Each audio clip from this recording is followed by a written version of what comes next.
Hi everyone and welcome to this video. In this video, I'll talk about extroversion and introversion. Now, this video has been requested by some of you, and so I'll, keep this a brief introduction so that we can elaborate on it later. As you know, I prefer sort of that approach over making, hour-long videos where I go through every detail. And obviously with extroversion and introversion, you can go into a lot of detail, because there's a lot of work being done on it, and there's a lot of different levels to look at it from. Now, I want to start off essentially by giving you the perspective that Jung had on extroversion and introversion, which is quite a fundamental perspective, basic perspective, and then we'll go into a little bit of sort of the big five personality model theory, and sort of we'll probably leave it at that. Now. Essentially, Jung's perspective on extroversion and introversion, let me just hold on. Jung's perspective on extroversion and introversion is quite fundamental, quite basic. You probably know this already. What you probably heard of is that extroverts tend to be more oriented towards the outside world, introverts tend to be more oriented towards the inside world. Now, Jung sort of took this a step further and essentially hypothesized that instead of saying extroverts like being around people more or something like that, and introverts don't, what Jung proposed is to say that extroverts gain energy from sort of the object, right? And the object is always that which we're not. Like, you are the subject of your own world, of your own experience, while the object is anything that is outside of you, right? That could be another person, it could be another activity, could be anything, could be let's say a car that's parking outside of your house, whatever. So extroverts tend to gain more energy from those kinds of external elements. So from what Jung called the objects, right? Introverts, and we'll return to that in a second. Introverts, on the other hand, as you may have guessed, tend to gain more energy from the subject, right? From the, if you will, the internal, like you, right?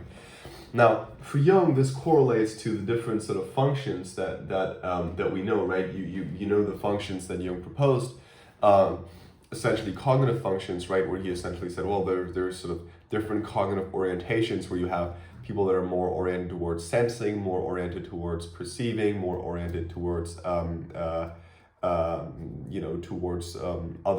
cognitive functions that we're not going to go into here now, intuiting and so on and so forth, feeling.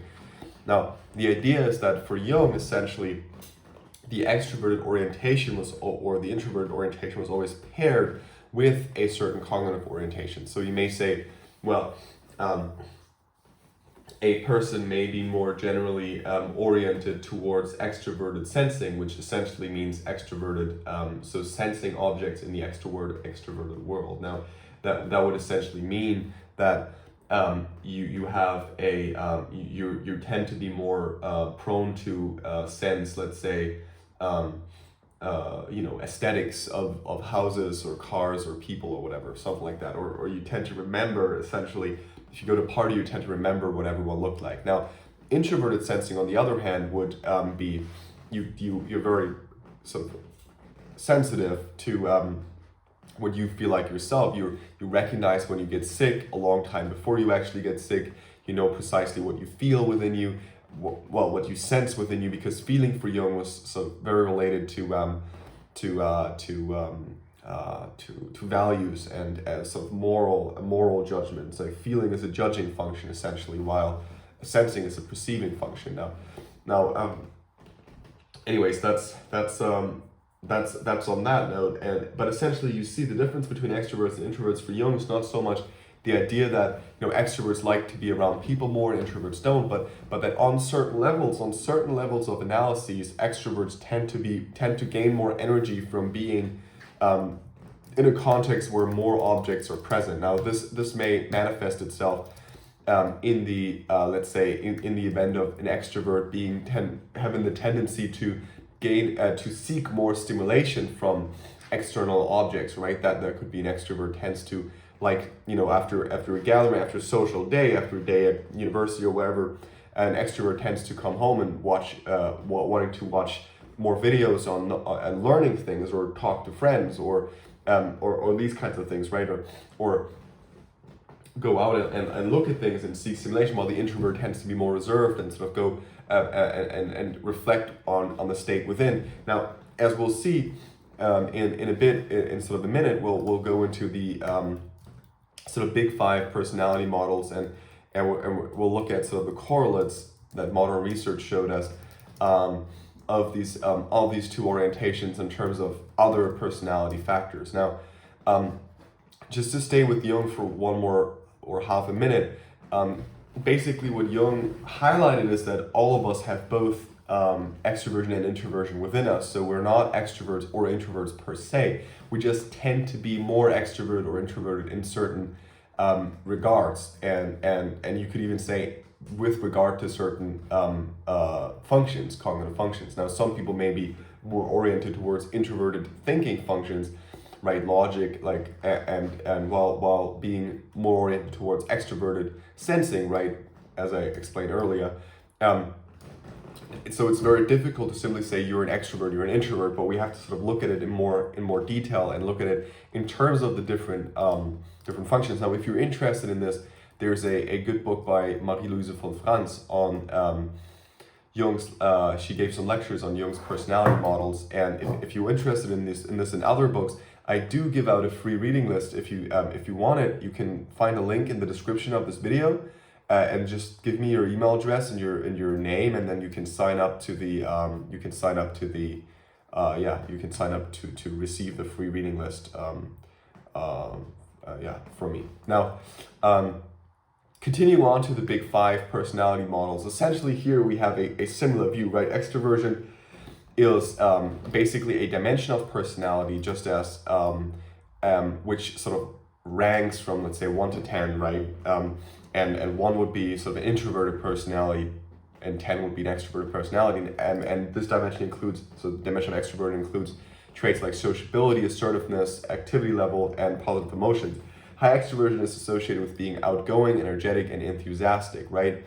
While, as we know, introversion, so low extroversion, involves being more reserved, quiet, or solitary. Now, the idea here is that essentially extroversion, for the big five, is not so much related to sort of this, do we gain energy from objects, but it's more related to the idea of behavior within a social context. So there's already this very social aspect to it, right? If we look at extroversion, essentially, extroverts will, for the big five, extroverts have the tendency to speak first in a group of people, and again, being more assertive, dominate the conversation. So extroverts really have to be careful, and we'll get to this in sort of the we'll get to the development perspective in the third chapter of this video. But essentially, introverts tend to be more agreeable. They tend to be more kind and trustworthy and altruistic, while extroverts tend to be more competitive, skeptic, and less concerned for others. Now, that's the dimension of agreeableness in the big five, right? So extroversion tends to be negatively correlated with agreeableness, while introversion tends to be positively, you know the deal. Now, what's interesting is that neuroticism, as another dimension of the big five personality model, tends to be positively correlated with introversion, so negatively correlated with extroversion. Now, what this essentially means is that introverts tend to be more neurotic, and we can explain this quite easily from sort of the Jungian model that we discussed earlier. Now, if you tend to be more concerned with your own subjective position within the world, that tends to make you more neurotic, because even though neuroticism tends to be relevant for sort of to assert a position within a social hierarchy, if you will, right? Like you want to know where you stand in comparison to others. You want to know who you are in comparison to X, right? The question of the extrovert would answer this question by sort of by looking at the world, while the introvert will tend to answer this question by looking at themselves, right? And this perspective of oneself will lead to a lot of rumination about oneself, while the extrovert will tend to engage the world in sort of combat, right? The extrovert tends to go out into the world and essentially say, well, okay, here are the, right, this would be extrovert, clear thinking gesture, right? Here are the opportunities at hand, and I'll make a choice, and that'll get me into a certain position, right? Like, everyone is neurotic to some degree, right?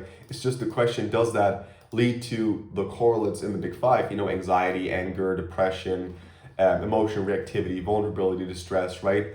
Or will it actually be positive, you could say positive neuroticism to a degree, which is simply the idea that, it's low neuroticism on the scale, but it's the idea that yes, you concern yourself with a position within a social hierarchy, but you tend to go and assume that position by engaging objects and by sort of seeing possibilities, which is the extroverted position, right? The extrovert tends to be more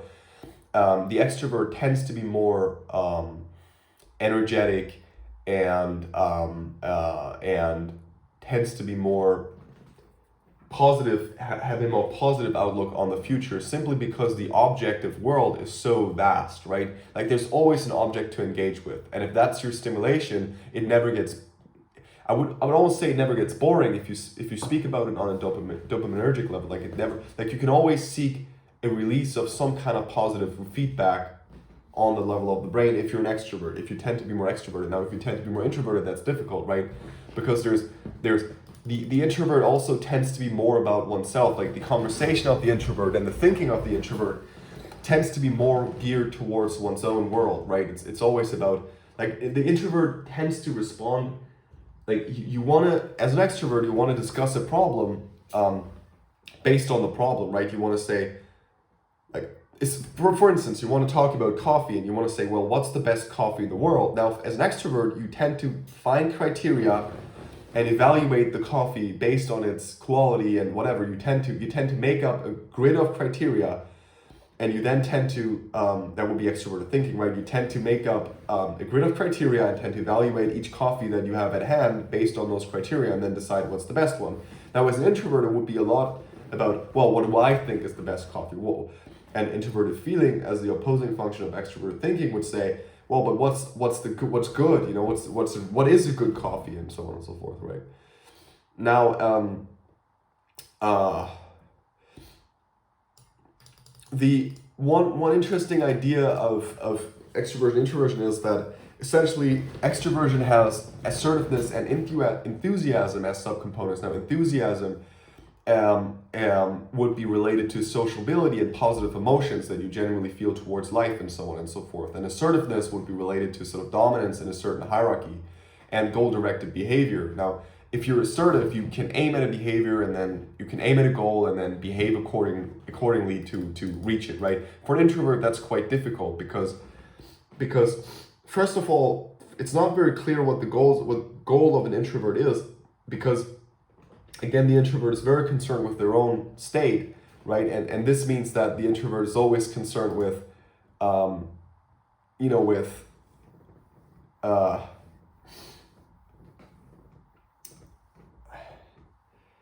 with a pursuit that doesn't really pertain to a tangible position within a social hierarchy, although that is always part of the fear of the introvert, right? But that's why introversion is more associated with deeper or more focused thinking and creativity, especially in intellectual or artistic pursuits, right? The introverts tend to be the artistic ones that express, that see sort of that the introverts tend to be those that pass through their individual level of experience and extrapolate it to a more collective, sort of go into the collective unconscious, if you will, while the extroverts will always maintain their connection within sort of the extrovert. Like, extroverts are kind of boring, like, it's a typical, if you go to one of these investment banks, for instance, and if you look at the higher positions in those banks, right, you tend to see the types that are concerned with, like, you tend to not see a lot of depth, right? Because essentially you become concerned with, or this is true for management consulting firms as well, for instance, or any very competitive environment, where you see that essentially you have to become concerned with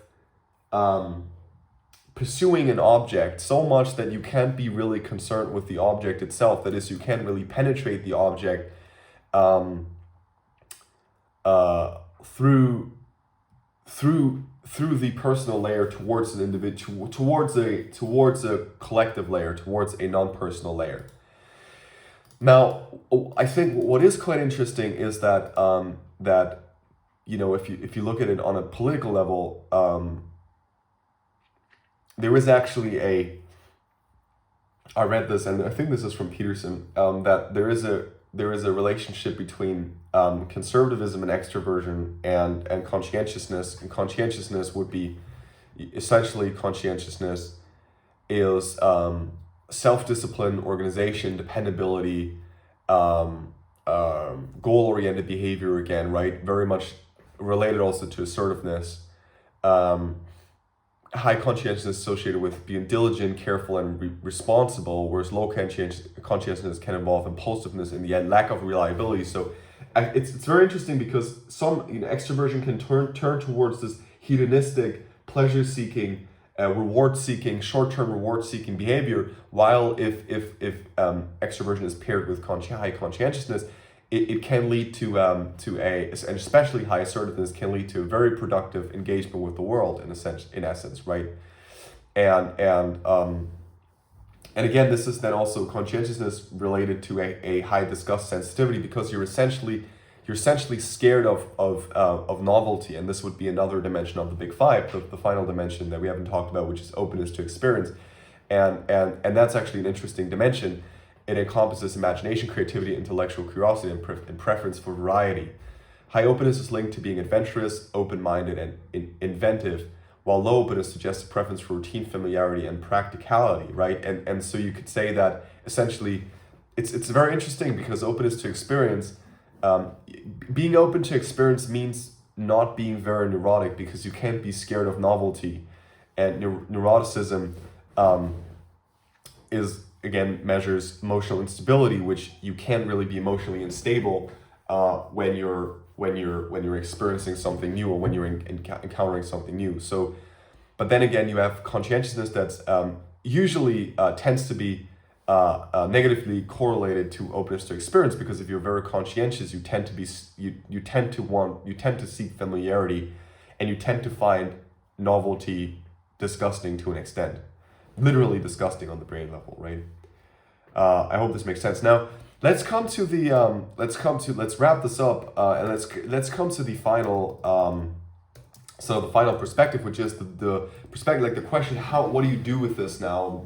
So, you can take these tests, right? But and then you know what you are. But I think ultimately for Jung, and this is sort of it's more of a concluding remark that I want to make, because this video is already